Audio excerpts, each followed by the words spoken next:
안녕하세요. 저는 YT대현TV의 대현이라고 합니다. 구독과 좋아요 많이 눌러주세요. 오늘은 제가 신문을 읽으면서 여러분들께 꼭 알려드리고 싶은 소식이 있어 이 자리에 앉게 되었습니다. 바로 일본 후쿠시마 방사능 오염수를 바다에 방류한다는 소식입니다. 지금으로부터 약 10년 전쯤인 2011년 3월 11일 동일본 대지진 후 발생한 쓰나미로 인해 후쿠시마 원전 사고가 발생했는데요. 사고가 일어난 지 벌써 10년째지만 여전히 후쿠시마 원전은 녹아내린 핵 연료를 식히기 위해 냉각수를 투입하고 있습니다. 이때 냉각수와 지하수는 녹아내린 핵 연료와 만나 고농도 방사능 오염수가 됩니다. 이렇게 생성되는 방사능 오염수를 다 핵종 제거 설비 RPS로 한번 걸러내어 저장 탱크에 보관하는데 그 양은 하루 평균 170톤, 1년에 약 7만 톤 가량으로 추정됩니다. 2020년 10월 기준으로 현재 약 120만 톤의 방사능 오염수가 후쿠시마 원전 부지에 저장되어 있는 상황이고 2030년에는 약 200만 톤의 오염수가 발생할 것으로 예상하고 있습니다. 일본 정부는 후쿠시마 방사능 오염수 안에 삼중 수소 외에 다른 핵종은 모두 제거에 문제될 것이 없고 860조 벨크렐이나 되는 삼중 수소 역시 몇백 배의 물로 희석해서 버리기 때문에 전혀 문제될 것이 없다고 주장하고 있습니다. 오염수를 어떻게 붓든 간에 바다로 흘러나갈 방사능의 총량은 변하지 않는데 말이죠. 그러나 문제는 후쿠시마 방사능 오염수의 72%가 기준치 이상의 고독성 방사능 물질들이 포함되어 있다는 것입니다.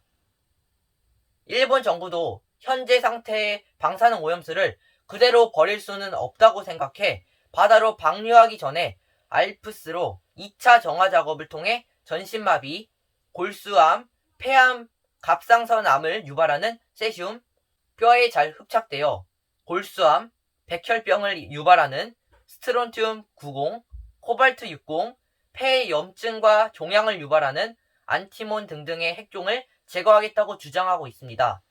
그러나 2차 정화 작업으로 방사능 물질을 얼마나 제거할 수 있는지는 전혀 알 수 없습니다.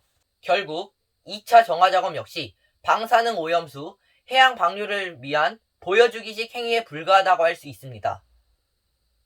후쿠시마 오염수가 실제로 방류되면 바로 영향을 받는 나라는 우리나라일 수밖에 없습니다. 후쿠시마 대학을 비롯한 여러 대학의 연구를 통해 후쿠시마 사고 당시 방출된 오염수가 1년 만에 동해안에 도달했음이 밝혀졌습니다. 삼면이 바다인 우리나라가 피해를 보면 해산물을 많이 소비하는 우리나라 국민들의 건강이 걱정되고 다른 나라로부터 수출 제한으로 경제에 타격을 입을 수밖에 없습니다. 일본 국민의 50%는 후쿠시마 원전 오염수 해양 방류를 반대한다고 합니다. 자국민의 반발이 심한데도 불구하고 일본은 방사능 오염수 해양 방류를 유일하게 반대하는 국가가 한국밖에 없다고 하며 이를 계속 추진하려고 합니다.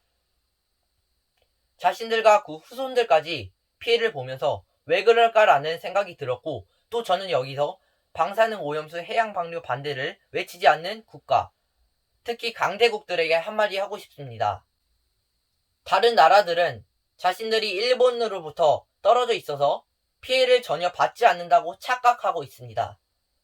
하지만 바다는 돌고 돌아 결국 모두에게 좋지 않은 영향을 미치게 되고 지하수와 바닷물의 증발을 통해 비로 내려 피해를 줍니다. 우리가 사는 지구와 안전을 생각하면 방사능 오염수 저장 탱크를 증설하여 육상에 장기간 보관하는 것이 제일 안전합니다. 하지만 해양 방류가 가장 값싸고 쉬운 방법이라는 이유로 해양 방류를 강행하려고 하는 것입니다. 요즘 코로나19로 방사능 오염수 처리 문제가 전 세계에 잘 알려지지 않아 조용히 이 일을 없었던 듯 넘기려 하는 일본을 우리가 지적해야 합니다. 우리의 후손과 고통받고 있는 지구를 위해 일본의 후쿠시마 원전 방사능 오염수 해양 방류는 절대 일어나서는 안 될 일이며 꼭 막아야 합니다. 여러분들도 꼭 동참해주세요. 이상 YT대현TV였습니다. 감사합니다.